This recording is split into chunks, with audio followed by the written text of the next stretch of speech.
লাহু, দুনিয়ার বাড়ি গাড়ির পিছনে যারা দৌড়ায়, দুনিয়ার বাড়ি করার পিছনে যারা দৌড়ায়, আখিরাতকে বাদ দিয়া, আখিরাতকে বাদ দিয়ে যারা দুনিয়ার বাড়ি করার পিছনে দৌড়ায়, আল্লাহর রাসূল বলেন আদ-দুনিয়া দারুন মাল্লা দার লাহু, যেই বান্দা আমার যেই উম্মত আখিরাতকে মাইনাস করে দিয়া দুনিয়ার বাড়ি গাড়ির পিছনে দৌড়াইলো, তার আখিরাতের মধ্যে কোনো বাড়ি থাকবে না। দুনিয়ার বাড়ি করার পিছনে দৌড়াইতে গিয়ে নামাজ ছেড়ে দিল, দুনিয়ার বাড়ি করার পিছনে দৌড়াইতে গিয়া রোজা ছেড়ে দিল, দুনিয়ার বাড়ি করার পিছনে দৌড়াইতে গিয়া আল্লাহর হুকুমকে মানল না, মিথ্যা কথা বলল, গীবত করলো, শিকায়াত করলো, সুদ ছাড়লো না, ঘুষ ছাড়লো না, সব কিছু যোগ করে সে দুনিয়ার পিছনে দৌড়াইলো। আল্লাহর রাসূল বলেন এই ব্যক্তি আখিরাতকে মাইনাস করে দুনিয়ার পিছনে দৌড়াইছে, তার জন্য ওই জান্নাতের মধ্যে কোনো জায়গা হবে না। চিল্লায়া বলেন নাউজুবিল্লাহ। আল্লাহ রাসূল আরো বলেন ওমালুন মাল্লা মালালা, আল্লাহর রাসূল বলতেছেন দুনিয়ার মালের পিছনে যারা দৌড়ায়, দুনিয়ার সম্পদ অর্জন করার জন্য যারা দৌড়ায়, আখিরাতের সম্পদ অর্জন করা বাদ দিয়া, অর্থাৎ আল্লাহর হুকুমকে বাদ দিয়া যে দুনিয়ার সম্পদ অর্জন করার জন্য দৌড়ায়, যেই পন্থায় পারে হারাম পন্থায় পারে, হারাম পন্থায় সে মাল উপার্জন করার জন্য দৌড়ায়, আল্লাহর রাসূল বলেন ওই ব্যক্তির জন্য জান্নাতে কোনো সম্পদ আল্লাহ তাআলা রাখেন নাই। নাউজুবিল্লাহ।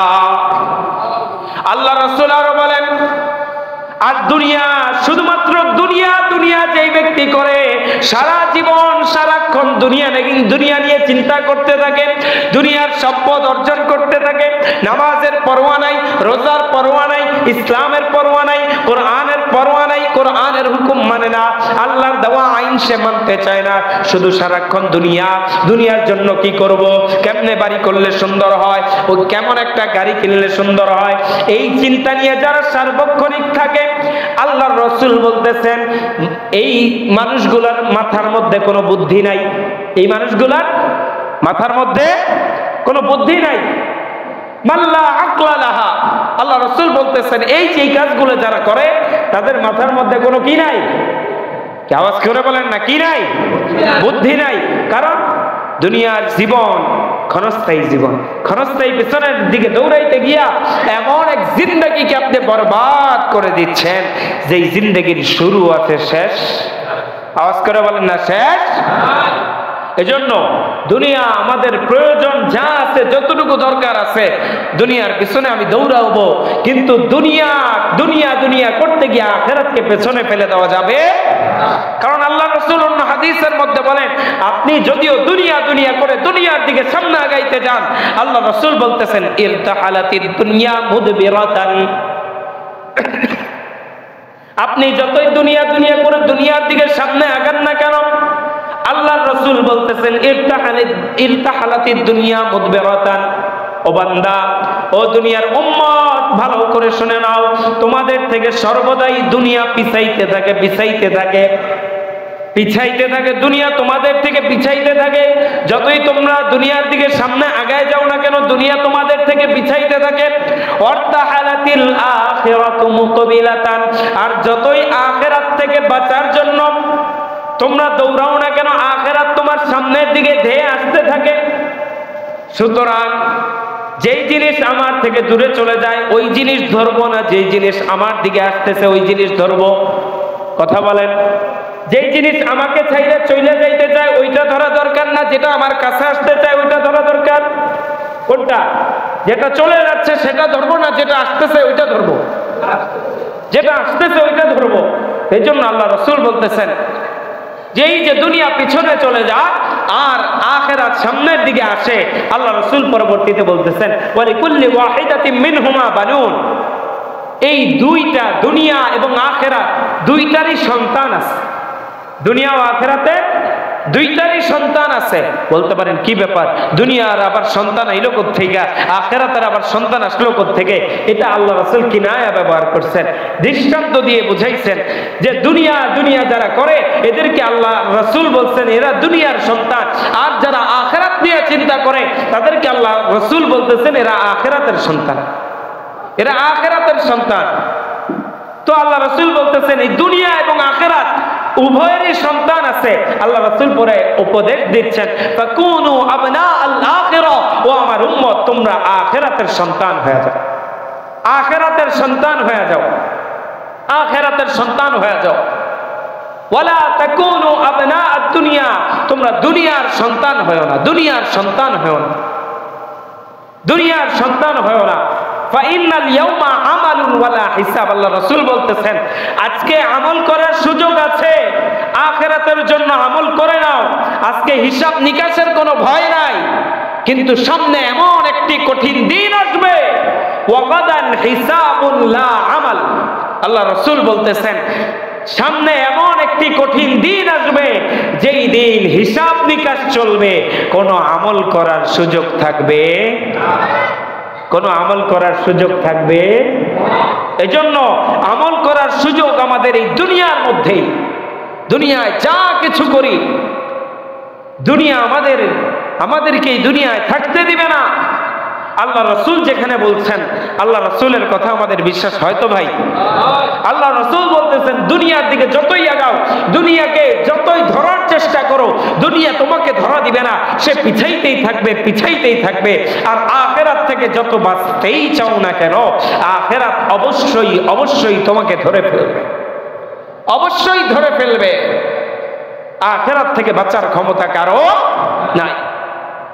এজন্য দুনিয়া বাস্তবতা, আমাদের কাছে দুনিয়ার অনেক মূল্য, কিন্তু আমার মালিকের কাছে দুনিয়ার কোনো মূল্য নাই। আমার মালিকের কাছে মূল্য হচ্ছে ওই আখিরাতের জীবন। সুতরাং আমার মালিকের কাছে যেই জিনিসের মূল্য নাই, সেই জিনিসের মূল্য আমার কাছেও থাকার কোনো প্রয়োজন। আমরা দুনিয়ায় এসেছি, আবার এই দুনিয়া থেকে চলেও যাব, কি বলেন? কথা ঠিক না? এই দুনিয়ায় এসেছি, এই দুনিয়া থেকে আমাদের প্রত্যেককেই চলেও যেতে হবে। এই বাস্তবতা যে আল্লাহকে বিশ্বাস করে সেও মানে, যে আল্লাহকে বিশ্বাস করে না সেও মানে, কি বলেন? কথা ঠিক কি না? যে নাস্তিক সে কি এটা কখনো মনে করে আমার মরণ হবে না? সে কি এটা মনে করে? সেও এটা বিশ্বাস করে আল্লাহকে মানি আর না মানি আমার মৃত্যু আমার জন্য অবধারিত, কি বলেন? কথা ঠিক কিনা? তো এই দুনিয়ার জীবনে আমরা যতদিন বেঁচে আছি, এই দুনিয়া জিনিসটা, দুনিয়ার বাস্তবতা দুই ধরনের। এক ধরনের বাস্তবতা হচ্ছে আমাদের কাছে, আরেক ধরনের বাস্তবতা হচ্ছে দুনিয়া নিয়ে আল্লাহর কাছে বাস্তবতা। দুইটা জানার দরকার আছে না নাই? আমাদের কাছে দুনিয়ার বাস্তবতা কেমন? আমাদের কাছে দুনিয়ার বাস্তবতা হচ্ছে আমরা যারা এখানে বাবা আছি, আমাদের দুনিয়া নিয়ে চিন্তাধারা হচ্ছে যে আমাদেরকে ইনকাম করতে হবে, রোজগার করতে হবে, আমার সন্তানের ভবিষ্যৎ গড়তে হবে, আমার সন্তানকে ভালো জায়গায় বিয়ে দিতে হবে, আমার সন্তানকে ভালো স্কুলে পড়ালেখা করাইতে হবে, আমার ঘরের মধ্যে ভালো মন্দ খাইতে হবে, আমার সম্পদ, প্রাচুর্য, অর্থ সম্পদ আমার গড়তে হবে। এই সারা জীবন যেই মানুষটাই দুনিয়ায় বেঁচে থাকে না কেন, তার মৃত্যুর আগ পর্যন্ত এই চিন্তাই থাকে, কি বলেন? কথা ঠিক না?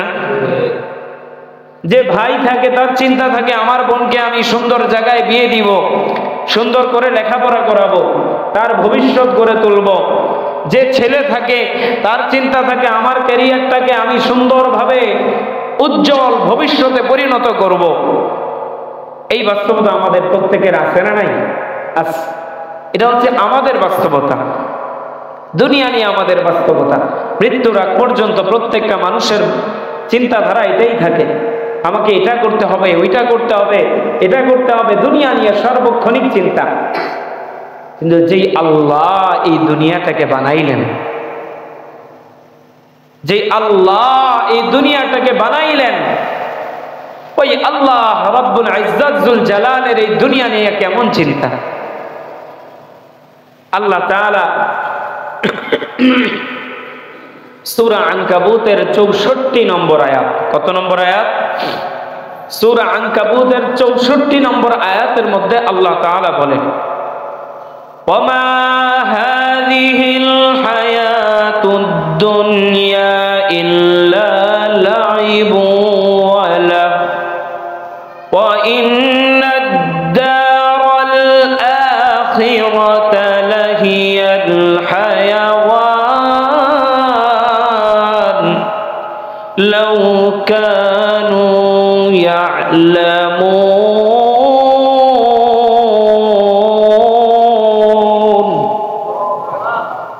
আল্লাহ তাআলা বলেন, ওমা হাযিহিল হায়াতুদ দুনিয়া ইল্লা লাহু ওয়া লাইব।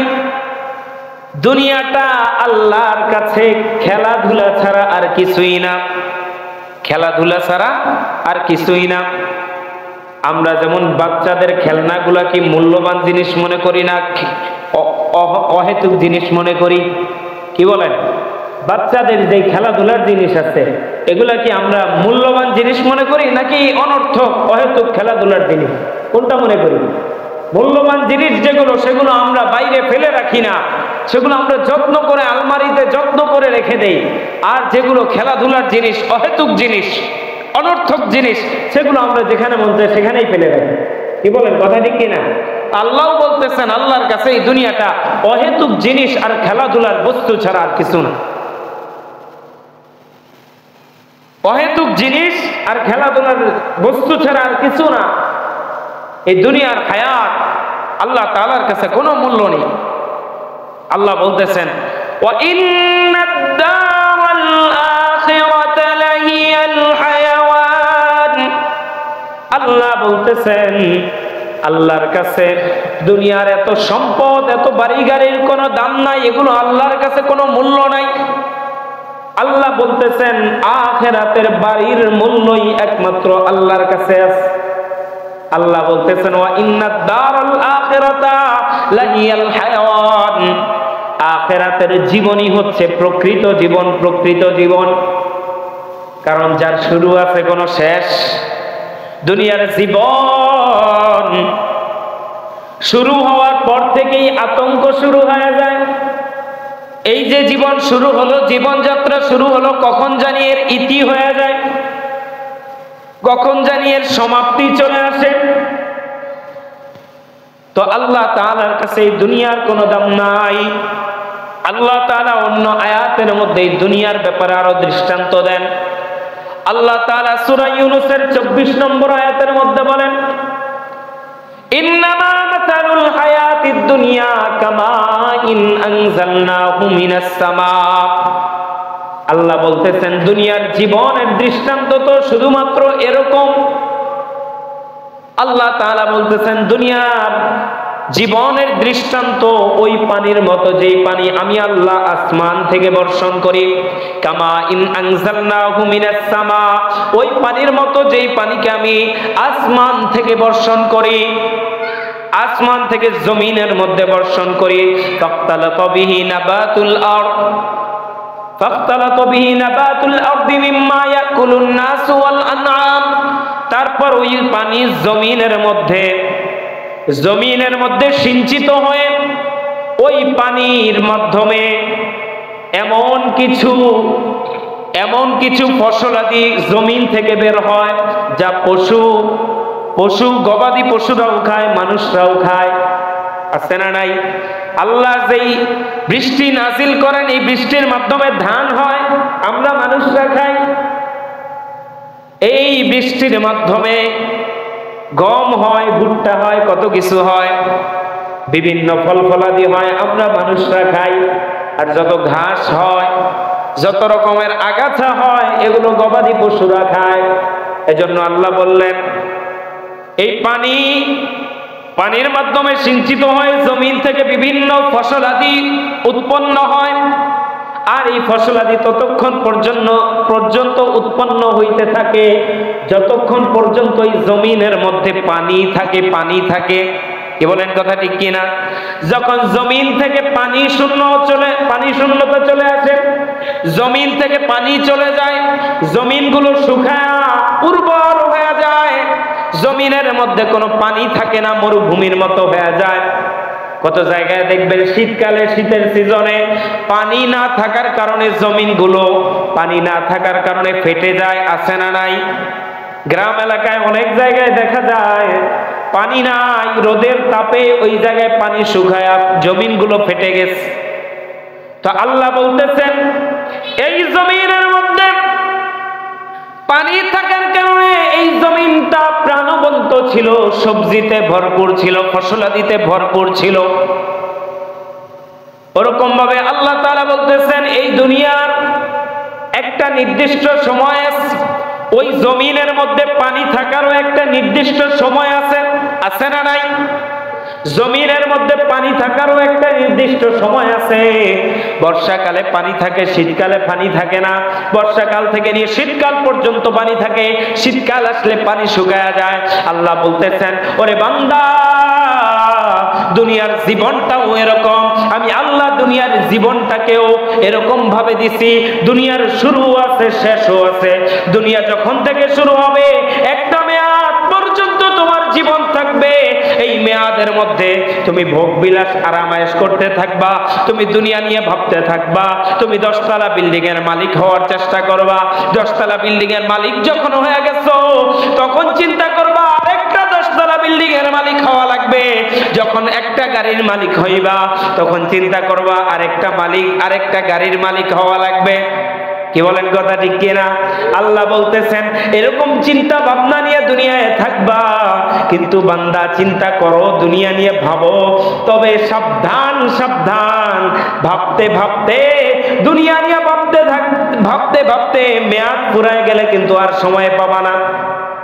মেয়াদ ফুরায় গেলে ওই যে জমিনগুলো পানি শূন্যতা হয়ে যাওয়ার পর যখন ফেটে যায়, জমিনগুলোতে আর কোনো ফসলাদি হতে পারে না পানি ছাড়া। এরকম ভাবে বান্দার হায়াত, দুনিয়ার হায়াত যখন শেষ হয়ে যাবে, দুনিয়ার হায়াত যখন শেষ হয়ে যাবে তখন কিন্তু আর দুনিয়া নিয়ে ভাবার টাইমও থাকবে না, আখিরাত নিয়ে ভাবার সময়ও পাওয়া যাবে। আওয়াজ করে বলেন, পাওয়া যাবে। এজন্য আল্লাহ তাআলা বলতেছেন এই দুনিয়াটা সাময়িক জিন্দেগি, এই দুনিয়া থাকার জায়গা না রে ভাই।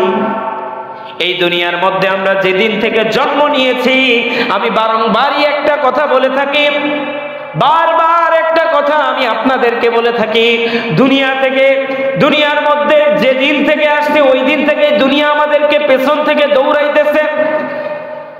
দুনিয়া আমাদের পেছন থেকে দৌড়াইতেছে কবরের দিকে, কবরের দিকে আমাদেরকে দৌড়াইতেছে। যতক্ষণ পর্যন্ত আমাদের কবরের যাত্রা শেষ না হবে ততক্ষণ পর্যন্ত দুনিয়া আমাদেরকে দৌড়ানো ছাড়বে না। এই দুনিয়া নিয়ে যতই ভাবেন দুনিয়া আমার না, দুনিয়া আপনারও না।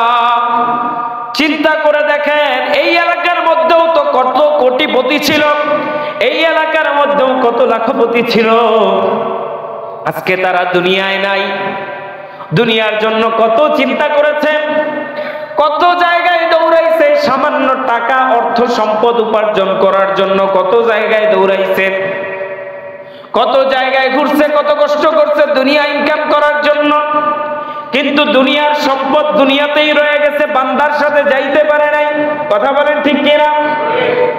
আজ থেকে যত মানুষ দুনিয়া থেকে বিদায় নিয়ে চলে গেছে, কোন লাখপতি যদি মারা গেছে, কেউ কি এমন আছে কেউ কি তার কবরের পাশে গিয়ে এই কথা বলছে এই লোকটা তো কোটিপতি ছিল, 1 কোটি টাকা তার কবরে দিয়ে দেই, এরকম কেউ বলছে? না না না রে ভাই, দুনিয়া নিয়ে যতই ভাবেন দুনিয়া থেকে আমি আপনি চলে যাব, দুনিয়া আমার সাথে যাবে না। দুনিয়ার সন্তান নিয়ে যতই ভাবেন দুনিয়ার সন্তান দুনিয়ায় থেকে যাবে, আমার আপনার কবরে যাবে না। দুনিয়ার বাড়ি গাড়ি নিয়ে যতই ভাবেন দুনিয়ার বাড়ি গাড়ি আরামায়েশ দুনিয়াতেই থেকে যাবে, আমার আপনার সাথে যাবে না। দুনিয়ার হায়াতি জিন্দেগি শেষ হয়ে যাবে।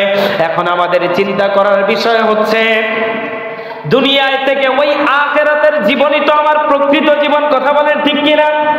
আল্লাহই বললেন ওয়া ইন্নাদ দারাল আখিরাতা লাহিয়াল হায়াওয়ান, ওই আখিরাতের জীবনই আমার প্রকৃত জীবন। যেই আখিরাতের জীবনের শুরু আছে, কোনো শেষ নাই। শুরু হবে, শেষ নিয়ে কোনো চিন্তা করা লাগবে না। আল্লাহ বলছেন খালিদিনা ফিহা, ওই আখিরাতের জীবন হচ্ছে চিরস্থায়ী জীবন। যারা জাহান্নামে থাকবে তারা জাহান্নামে চিরস্থায়ী, যারা জান্নাতে থাকবে তারা জান্নাতে চিরস্থায়ী। আর এই দুনিয়া কেমন কেমন ক্ষণস্থায়ী। আল্লাহর রাসূল বলেন মালি ওয়ালিদ দুনিয়া, আরে আমার সাথে দুনিয়ার সাথে কিসের সম্পর্ক? আল্লাহর রাসূল বলতেছেন আমার সাথে দুনিয়ার কিসের সম্পর্ক? মা আনা ওয়াদ দুনিয়া, আমার সাথে দুনিয়ার কোনো সম্পর্ক নাই। ইন্নামা আনা ওয়াদ দুনিয়া কারাকিবিন, আরে আমার সাথে দুনিয়ার সম্পর্ক তো হচ্ছে একজন আরোহীর মতো, একজন মুসাফিরের মতো। যে মুসাফির চলার পথে একটা গাছের নিচে আশ্রয় নিল, কতক্ষণ বিশ্রাম করে আবার সে তার সফর শুরু করে দিল। ওই সফর, ওই মুসাফির গাছের নিচে যতটুকু সময় আশ্রয় নিয়েছেন, আল্লাহর রাসূল এই সময়টুকুকে দুনিয়ার জিন্দেগি হিসাবে তুলে ধরেছেন। অর্থাৎ দুনিয়ার জীবন এতটুকুই জীবন। একজন মুসাফির একজন গাছের নিচে যতটুকু সময় আশ্রয় নিল, আবার সে চলা শুরু করলো, তো এই দুনিয়ার জীবন শুরু হয়েছে আবার শেষ হয়ে যাবে। ওই গাছের নিচে আশ্রয় নিয়ে আবার যখন আশ্রয় শেষ হয়ে যায়, আল্লাহ রাসূল বলতেছেন এই দুনিয়ার জীবনটাও এমন, শুরু হয়েছে শেষ হয়ে যাবে। কিন্তু আমার গন্তব্য এটা না। আমার একজন মুসাফিরের যেরকম ভাবে গন্তব্য থাকে, সে বাসা থেকে বের হয়েছে আজকে চট্টগ্রাম যাব, মাঝখানে হয়তো বা সে কুমিল্লা চাঁদপুরে বিশ্রাম নিতে পারে, কিন্তু কুমিল্লা চাঁদপুর তার গন্তব্য না, তার গন্তব্য হচ্ছে চট্টগ্রাম, তার গন্তব্য হচ্ছে চট্টগ্রাম। এরকম ভাবে আমার আপনার জিন্দেগি শুরু হয়েছে। জিন্দেগির শুরু থেকে আমার আপনার লক্ষ্য আর গন্তব্য হচ্ছে আমি আল্লাহর আবেদ হব, আমি আল্লাহর গোলাম হব, আমার ঠিকানা হবে জান্নাত, আমার ঠিকানা হবে জান্নাত। এই দুনিয়া আমাদের সামান্য বিশ্রামের জন্য, সামনের পথটুকু যাতে, ওই আখিরাতের পথটুকু যাতে আমার জন্য সহজ হয়ে যায়, সুন্দরভাবে যাতে কবরটাকে আমি যাতে সুন্দরভাবে পাড়ি দিতে পারি, আমি যাতে পুলসিরাত সুন্দরভাবে পাড়ি দিতে পারি, আমি যাতে হাসরের ময়দান সুন্দরভাবে পাড়ি দিয়ে জান্নাতে যাইতে পারি, এজন্য দুনিয়ায় সামান্য সময় আপনাকে আমাকে দেওয়া হয়েছে। দুনিয়ায় সামান্য সময় আপনাকে আমাকে দেওয়া হয়েছে। এই দুনিয়া নিয়ে বাহাদুরি বরত্ব দেখানোর জন্য দুনিয়ায় পাঠানো হয় নাই রে ভাই। আপনার আমার মরণ কোন দিন চলে আসবে কেউ জানি না, কেউ জানি না। এজন্য দুনিয়া নিয়ে ভাবার, আপনি যদি দুনিয়া নিয়ে 20% ভাবেন, বাকি 80% আপনার ভাবা দরকার আখিরাতকে নিয়ে। কথা বলেন ঠিক কিনা? দুনিয়া নিয়ে যদি আপনি 20% ভাবেন, বাকি আখিরাত আপনাকে 80% ভাবতে হবে। কারণ দুনিয়া থাকার জায়গা। কি বলেন? থাকার জায়গা। কোন ব্যক্তি যদি চিন্তা করে আমি দুনিয়ায় বাইচা থাকবো, আমার কোনো অসুস্থতা আসতে দিব না, আমার কোনো অসুস্থতা আসতে দিব না, এজন্য 10 জন ডাক্তার তার সাথে রাইখা দিল, একটা প্রাইভেট হাসপাতাল তার জন্য রাইখা দিল, উন্নত মানের চিকিৎসা তার জন্য রাইখা দিল। মৃত্যু যখন আসবে, ওই ডাক্তাররা কি তাকে বাঁচাইতে পারবে? আওয়াজ করে বলেন না, পারবেনি? ক্ষমতা আছে কারো? কারণ মৃত্যুর মালিক কে? মৃত্যু দান করার মালিক কে? মৃত্যু যদি কোন বস্তুর মতো হতো, বাতাসের মতো হতো, তাইলে বর্তমানের যেই চিকিৎসা ব্যবস্থা, আইসিইউ, সিসিইউ যা বলেন, লাইফ সাপোর্ট যা বলেন, যেগুলোর মধ্যে বিন্দু মাত্র বাতাস ঢোকার অপশনও নাই, বাইরে থেকে কোনো বাতাস ঢুকবে সেই অপশনও নাই। মৃত্যু এটা যদি কোনো বস্তু হতো, তাইলে ওই আইসিইউ সিসিইউতে গিয়ে কারো মৃত্যু হওয়া সম্ভব হতো? মৃত্যু এমন এক জিনিস যেটার খবর একমাত্র আল্লাহ জানেন। রূহ এমন এক জিনিস, এটা কিভাবে কবজ করেন সেটা একমাত্র আল্লাহই ভালো জানেন। আর ওই যাকে দায়িত্ব দেওয়া হয়েছে হযরত আজরাইল আলাইহিস সালাতু ওয়াস সালাম, একমাত্র তিনিই জানেন। আর কেউ জানে না এটার খবর, আর কেউ জানে না এটার খবর। 5টা জিনিসের খবর আল্লাহ ছাড়া কেউ জানে না।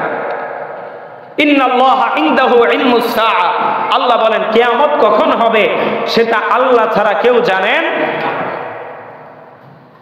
5টা জিনিসের খবর আল্লাহ ছাড়া কেউ জানেন না, স্বয়ং নবীরাও জানেন না, নবীরাও জানেন না। হযরত জিবরিল আলাইহিস সালাতু ওয়াস সালাম নবীকে এসে প্রশ্ন করতেছেন, ও নবী আমার, মাতা সাআ, কিয়ামত কখন হবে? আল্লাহ রাসূল বলতেছেন, মাল মাসউলু আনহা বিআলামা মিনাস সাইল, যে জিজ্ঞাসিত ব্যক্তি জিজ্ঞাসাকারীর চাইতে বেশি জানে না। এখান থেকে কি বুঝলেন? আল্লাহ রাসূল কিয়ামত সম্পর্কে অবগত নন, একমাত্র কেবলমাত্র আল্লাহই জানেন যে কিয়ামত কখন হবে। 1 নম্বর হচ্ছে কিয়ামত কখন হবে। ইন্নাল্লাহা ইনদাহু ইলমুস সাআ ওয়া ইনদাহু, এরপরে কোন মা গর্ভধারণ কি করেছে, কি করছে গর্ভধারণে, গর্ভের মধ্যে কি আছে, এটা একমাত্র জানেন কে? আমাদের চিকিৎসা ব্যবস্থাগুলো ডিজিটাল আধুনিক ব্যবস্থা আমাদেরকে অনেক সময় জানায় দেয় যে আপনার ছেলে হবে, আপনার মেয়ে হবে, কিন্তু অনেক সময় গিয়ে দেখা যায় সেগুলো অনেক সময় মিলে না। কথা বলেন ঠিক কিনা? অনেক সময় মিলে না। এখন আপনি আমি হয়তোবা চিকিৎসা আধুনিক ব্যবস্থার মাধ্যমে একটা বাচ্চার যখন পূর্ণ রূপ আসে তখন জানতে পারি যে এই বাচ্চাটা মেয়ে হবে না ছেলে হবে। এর আগ পর্যন্ত কোনো ডাক্তার বলতে পারে না। কিন্তু আমার আল্লাহ যখন আমার আপনার বাচ্চার ডিম্বাণু ফুটতে শুরু করে, রক্ত জমাট হতে শুরু করে, তখন থেকেই আমার আল্লাহ জানেন এটা কি ছেলে হবে না মেয়ে হবে। কথা বলেন ঠিক কিনা? এরপরে আল্লাহ তাআলা আরো বলেন যে আপনি আমি আগামীকাল কি কামাই করব সেটাও জানেন কে? আওয়াজ করে বলেন না কে? এরপরে আল্লাহ বলেন ওয়ায়ুনাজ্জিলুল গায়থ, জমিনে কখন আল্লাহ বৃষ্টি দিবেন সেটা জানেন কে? আওয়াজ করে বলেন না কে? এরপরে সর্বশেষ আল্লাহ বলেন ওমা তাদরি নাফসুম বিআইয়ি আরদিন তামুত, কোন মানুষটার কোথায় মৃত্যু হবে এটা দুনিয়ার কোন মানুষ জানে না, কোন মানুষ জানে না। কখন কোন সময় কোন মাটিতে তার মৃত্যু হবে, তার হাসপাতালে মৃত্যু হবে না বাড়িতে মৃত্যু হবে না গাড়িতে মৃত্যু হবে না সমুদ্রে মৃত্যু হবে না বিমানে মৃত্যু হবে, এটা আমি আপনি কেউ জানে না। জানেন কে? এজন্য মৃত্যু কখন আসে ভাই আমি আপনি জানি না। এজন্য এই দুনিয়া নিয়ে মোহে পড়ে থাকা যাবে না, মোহে পড়ে থাকা যাবে না। আল্লাহ রাসূল হাদিসের মধ্যে বলেন আদ-দুনিয়া দারুন মাল্লা দার লাহু, দুনিয়ার বাড়ি গাড়ির পিছনে যারা দৌড়ায়, দুনিয়ার বাড়ি করার পিছনে যারা দৌড়ায়, আখিরাতকে বাদ দিয়া, আখিরাতকে বাদ দিয়ে যারা দুনিয়ার বাড়ি করার পিছনে দৌড়ায়, আল্লাহ রাসূল বলেন আদ-দুনিয়া দারুন মাল্লা দার লাহু, যেই বান্দা আমার যেই উম্মত আখিরাতকে মাইনাস করে দিয়া দুনিয়ার বাড়ি গাড়ির পিছনে দৌড়াইলো, তার আখিরাতের মধ্যে কোনো বাড়ি থাকবে না। দুনিয়ার বাড়ি করার পিছনে দৌড়াইতে গিয়ে নামাজ ছেড়ে দিল, দুনিয়ার বাড়ি করার পিছনে দৌড়াইতে গিয়া রোজা ছেড়ে দিল, দুনিয়ার বাড়ি করার পিছনে দৌড়াইতে গিয়া আল্লাহর হুকুমকে মানল না, মিথ্যা কথা বলল, গীবত করলো, শিকায়াত করলো, সুদ ছাড়লো না, ঘুষ ছাড়লো না, সব কিছু যোগ করে সে দুনিয়ার পিছনে দৌড়াইলো। আল্লাহর রাসূল বলেন এই ব্যক্তি আখিরাতকে মাইনাস করে দুনিয়ার পিছনে দৌড়াইছে, তার জন্য ওই জান্নাতের মধ্যে কোনো জায়গা হবে না। চিল্লায়া বলেন নাউজুবিল্লাহ। আল্লাহ রাসূল আরো বলেন ওমালুন মাল্লা মালালা, আল্লাহর রাসূল বলতেছেন দুনিয়ার মালের পিছনে যারা দৌড়ায়, দুনিয়ার সম্পদ অর্জন করার জন্য যারা দৌড়ায়, আখিরাতের সম্পদ অর্জন করা বাদ দিয়া, অর্থাৎ আল্লাহর হুকুমকে বাদ দিয়া যে দুনিয়ার সম্পদ অর্জন করার জন্য দৌড়ায়, যেই পন্থায় পারে হারাম পন্থায় পারে, হারাম পন্থায় সে মাল উপার্জন করার জন্য দৌড়ায়, আল্লাহর রাসূল বলেন ওই ব্যক্তির জন্য জান্নাতে কোনো সম্পদ আল্লাহ তাআলা রাখেন নাই। নাউজুবিল্লাহ। আল্লাহ রাসূল আরো বলেন আর দুনিয়া, শুধুমাত্র দুনিয়া দুনিয়া যেই ব্যক্তি করে সারা জীবন সারাক্ষণ দুনিয়া নিয়ে চিন্তা করতে থাকে, দুনিয়ার সম্পদ অর্জন করতে থাকে, নামাজের পরোয়া নাই, রোজার পরোয়া নাই, ইসলামের পরোয়া নাই, কোরআনের পরোয়া নাই, কোরআনের হুকুম মানে না, আল্লাহর দেওয়া আইন সে মানতে চায় না, শুধু সারাক্ষণ দুনিয়ার জন্য কি করব, কেমনে বাড়ি করলে সুন্দর হয়, ও কেমন একটা গাড়ি কিনলে সুন্দর হয়, এই চিন্তা নিয়ে যারা সার্বক্ষণিক থাকে, আল্লাহর রাসূল বলতেছেন এই মানুষগুলোর মাথার মধ্যে কোনো বুদ্ধি নাই। এই মানুষগুলার মাথার মধ্যে কোনো বুদ্ধি নাই। মাল্লা আকলা লাহা, আল্লাহ রাসূল বলতেছেন এই যে কাজগুলো যারা করে তাদের মাথার মধ্যে কোনো কি নাই, কি আওয়াজ করে বলেন না, কি নাই? বুদ্ধি নাই।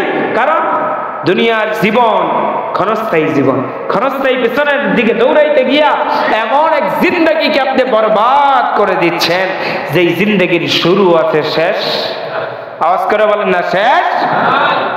এজন্য দুনিয়া আমাদের প্রয়োজন যা আছে, যতটুকু দরকার আছে দুনিয়ার পিছনে আমি দৌড়াবো, কিন্তু দুনিয়া দুনিয়া দুনিয়া করতে গিয়ে আখিরাতকে পেছনে ফেলে দেওয়া যাবে। কারণ আল্লাহ রাসূল অন্য হাদিসের মধ্যে বলেন আপনি যদিও দুনিয়া দুনিয়া করে দুনিয়ার দিকে সামনে আগাইতে যান, আল্লাহ রাসূল বলতেছেন ইরতাহালাতিদ দুনিয়া মুদবিরাতান,